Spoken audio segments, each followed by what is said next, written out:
रहमान-रहीम। जनाब deputy speaker, मैं ज़्यादा वक्त नहीं लूँगा, मेरे दूसरे कोलीग्स जो हैं वो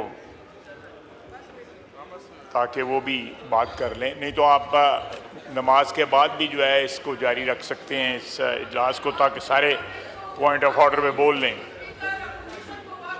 जनाब स्पीकर, इस हाउस ने जो तरमीम जो है वो पास की,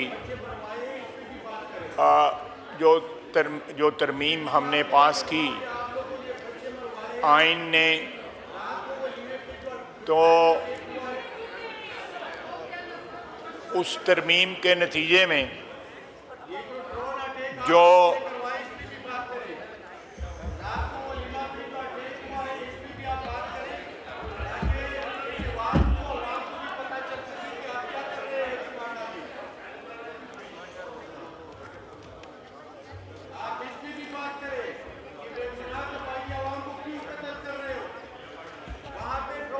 मैं कोई ऐसी बात नहीं करना चाहता जिससे कोई तलखी जो है वो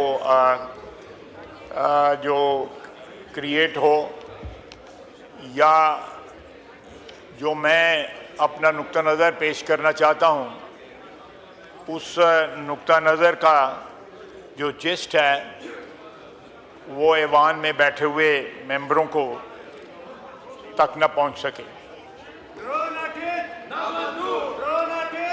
जनाब डिप्टी स्पीकर, इस तरमीम के खिलाफ जो है एहतजाज में दो जज साहिबान ने इस्तीफ़ा दिया है। आज से 4-5 साल कबल, बल्कि 8-10 साल कबल, मेरे कायद नवाज शरीफ को जब ओहदे से हटाने का प्रोसेस स्टार्ट हुआ तो मैं एक तारीख बताना चाहता हूं कि हमारे सुप्रीम कोर्ट के जज साहबान ने उस वक़्त के हुक्मरान या उससे पहले जो साजिश नवाज शरीफ के खिलाफ तैयार हुई थी, उस साजिश को अमली जामा पहनाने के लिए हमारी अदलिया ने क्या रोल जो है वो अदा किया।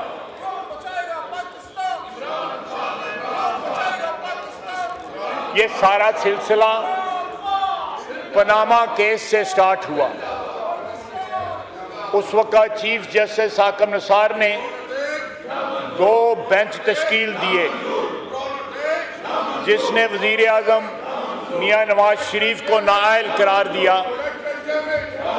इस बेंच में जस्टिस आसिफ सईद खोसा, जस्टिस एजाज अफजल खान, जस्टिस गुलजार अहमद और जस्टिस एजाजुल हासिन शामिल थे।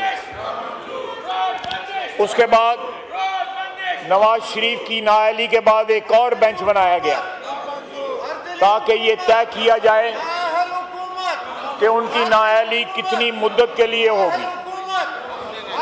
चीफ जस्टिस हाकिम निसार की सरबराही में justice Umar Ata Bandial, justice Ejazul Haasan, justice Sajjad Ali Shah पर मुश्तमिल बेंच ने फैसला दिया कि नाअहली ताहयात होगी।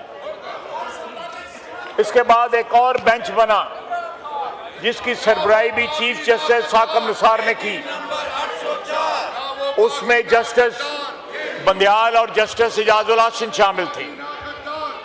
इस बेंच ने करार दिया कि कोई नाअहल शख्स किसी सियासी जमात का सरबराह नहीं बन सकता। एक बार वही जजेस नुमाया थे। इसके बाद तकरीबन हर सियासी मुकदमे में वही चंद जजेस सामने आते रहे। इमरान खान की बनी गाला जायदाद से मुतल्लिक केस बेंच में chief justice Saqib Nisar, justice Bandial, justice Faisal Arab शामिल थे। डैम फंड के मामले में यही नाम नजर आए, यानी chief justice Saqib Nisar, justice Bandial, justice Ijazul Hassan और जस्टिस मुनीब अख्तर।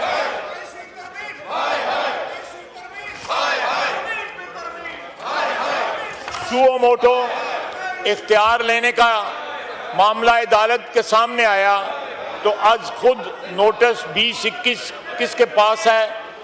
इस वक्त कायम मकाम चीफ जस्टिस बंदयाल की सरबराही में जस्टिस एजाजुल हसन इस ऐवान की, इस पार्लियामेंट की पास करदा एक तरमीम जो है आइन में, उसके खिलाफ जो है उनकी गैरत जाग गई। लेकिन जब ये कैंगरू कोर्ट्स बना के, जिनका मैंने बयान किया है, मियां नवाज शरीफ को विक्टिमाइज किया जा रहा था और एक एजेंडा जो है इम्प्लीमेंट किया जा रहा था कि वो हुक्मरान ना रहे और उसको हमेशा हमेशा के लिए सियासत से बाहर कर दिया जाए, उस वक्त किसी की गैरत ना जागी। ये जज जो थे, ये कल वाले जज थे, उस वक्त भी सुप्रीम कोर्ट और हाई कोर्ट में बैठे हुए थे। अब वो शायरी भी करते हैं, अब वो जो है सियासी बयानात भी दे रहे हैं। सारे के सारे जो है जो जराइम इन्होंने माजी में किए वो इनकी जो है वो ज़हनों से महव हो गए। और जिस दिन नवाज शरीफ के केस की प्रोसीडिंग्स होती थी, ये अपने घर वालों को भी बुला लेते थे कि देखना आके हमने नवाज शरीफ के साथ क्या करना है।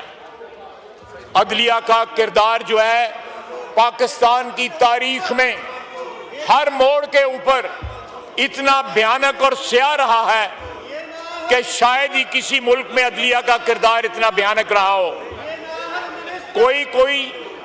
कोई ऐसे मरहले जरूर आए जहां पे जो है रोशनी नजर आई, लेकिन वो मरहले जो थे वो बहुत कम थे। आप जो है जुल्फकार अली भुट्टो की फांसी से लेकर तमाम एब्रोगेशंस ऑफ कॉन्स्टिट्यूशन के ऊपर मोहर सब्त करना, वैलिडिटी की, और उसके बाद नवाज शरीफ को नाअहल करार देना, ये इसी जद अदलिया ने किया जो हमारे साथ वाली बिल्डिंग में बैठती है। अगर आज अदलिया में इस पार्लियामेंट के दोनों ऐवानों ने एक तरमीम पास की है जिससे इसकी जो हैयत है आइन की वो दुरुस्त हुई है, एक रास्ते का तयन हुआ है, उस रास्ते के ऊपर चल के पाकिस्तान की आवाम को इंसाफ भी मिलेगा और आइनी जो इश्यूज जो हैं उनको भी सॉर्ट आउट जो है एक मुनसिफाना तरीके से किया जा सकेगा। मैं सिर्फ अतर मन्ना साहब के ऊपर रोशनी डालूंगा कि उनको जो जमहूरियत का या आइन की मोहब्बत का उबाल आया है, जनरल मुशर्रफ की कैबिनेट में वो सूबाई कैबिनेट में शामिल थे।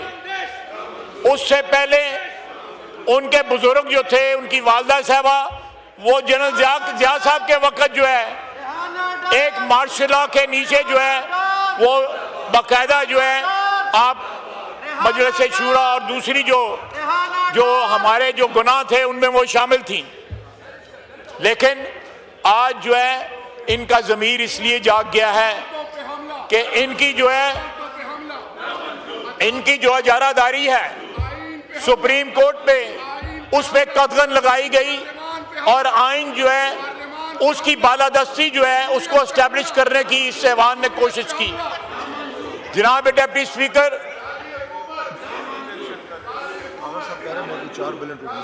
ओके, जनाब स्पीकर, जनाब डिप्टी स्पीकर, इस ऐवान की पावर जो आइन ने इसको दी हुई है ये सुप्रीम है, इसकी कोई इंक्रोचमेंट जो है बर्दाश्त नहीं की जाएगी। और ये जजेस जो हैं इनका ज़मीर जो है दहाइयों से सोया हुआ था, आज जब जो है दुम के ऊपर पैर आया है तो ये जजेस जो हैं वो आप बयान दे रहे हैं पोएट्री कर रहे हैं, ये सब कर रहे हैं। जनाब स्पीकर, मैं ये अपना जारी रखें।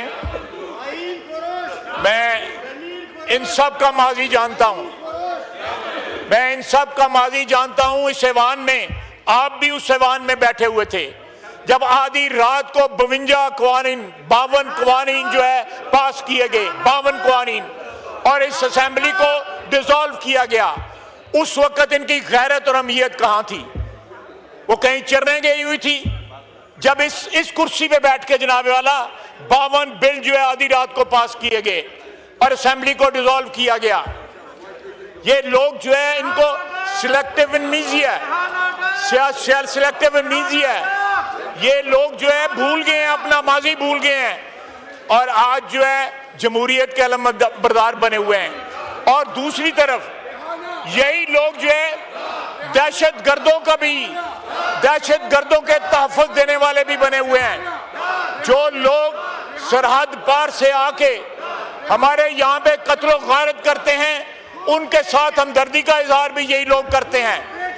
ये पाकिस्तान के वफादार हैं या दहशत गर्दों के वफादार हैं, आइन के वफादार हैं या एक शख्स के वफादार हैं, ये इनको फैसला करना होगा। नहीं तो तारीख अपने फैसले कर देती है, वो किसी का इंतजार नहीं करती। ये मसला जो है इंशाअल्लाह ताला सेटल होगा, आहिस्ता आहिस्ता सेटल हो रहा है।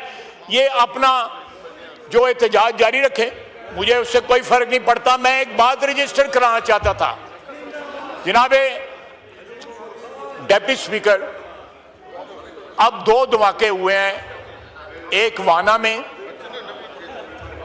655 चिल्ड्रन वर देयर। उसके बाद यहां पे एक शख्स ने आकर खुदकश धमाका किया, उसके सारे फैसिलिटेटर पकड़े गए हैं। सब कुछ पता लग जाएगा। इनके जुबान से एक जो है मुजम्मत का लफ्ज नहीं निकला। इनको फैसला करना पड़ेगा। ये नारा लगाते हैं ना, खान नहीं तो पाकिस्तान नहीं, ये उसकी ट्रांसलेशन है, ये उसकी ताबीर है, उसकी तशरीह है। इनको फैसला करना पड़ेगा कि ये दहशतगर्दी के साथ खड़े हैं या पाकिस्तान के साथ खड़े हैं। इनके तमाम तर बयानात, इनका तमाम तर बिहेवियर, इनका तर्ज अमल इस बात की शहादत देता है कि ये पाकिस्तान के आइन के साथ नहीं खड़े, ये पाकिस्तान के अदारों को, जिनमें सबसे बड़ा अदारा है या पार्लियामेंट है, उसके साथ नहीं खड़े। ये अपने मफादात के साथ खड़े हैं। ये चाहते हैं कि चोरी और डकैती का वही बाजार गर्म हो जो इमरान खान की हुकूमत के दौरान यहाँ पे गर्म था। वो और उसका पूरा टब्बर जो है डकैतों का टब्बर निकला। जितनी डकैती है उन्होंने की है, पाकिस्तान की 78 साल तारीख ने किसी ने इतनी डकैतियां नहीं की। आज पाकिस्तान एक आईनी राह पे चल निकला है और पाकिस्तान की अफवाज जिस तरह पाकिस्तान की सरहदों की, पाकिस्तान की फिजाओं की, पाकिस्तान के पानियों की हिफाजत कर रही हैं, वो एक नई तारीख रकम कर रही हैं। लेकिन ये लोग ये किसके साथ खड़े हैं? ये बताएं, ये किसके साथ खड़े हैं? इनको ये बताना पड़ेगा, पाकिस्तानी आवाम को बताना पड़ेगा। अब देखें कितने लोग इनके साथ बैठे हुए हैं। ये 2.5 टोटरू जो हैं बस यही रह गए हैं और ये भी आधे खामोश बैठे हुए हैं। शोर इन्होंने मचा लिया है। और जब ये हुक्मरान थे, एक साहब कल टीवी पे कह रहे थे कि जी बड़ा जुल्म हो गया जी, इन्होंने, हमने 4 दिन जो लगाए हैं ये इस कानून को, इस आइन में तरमीम को पास करने के लिए, इन्होंने आधे घंटे के अंदर 52 जो है वो जो है उसको किया हुआ था, पास किया था। उस वक्त इनको शर्म ना आई, उस वक्त इनको हया ना आई, और आज जो है ये उसका जो कर रहे हैं। जनाब डेप्यूटी स्पीकर, कुछ लेजिस्लेशन होने वाली है। और हम ये बताना चाहते हैं कि लेजिस्लेशन होने वाली है, मैं वाइंड अप करता हूँ, फिर लेजिस्लेशन हो जाए तो उसके बाद अगर आप इस्लाहत जारी रखेंगे तो मैं भी अपना जो है गुफ्तगू जारी रखूँगा। बहुत बहुत शुक्रिया।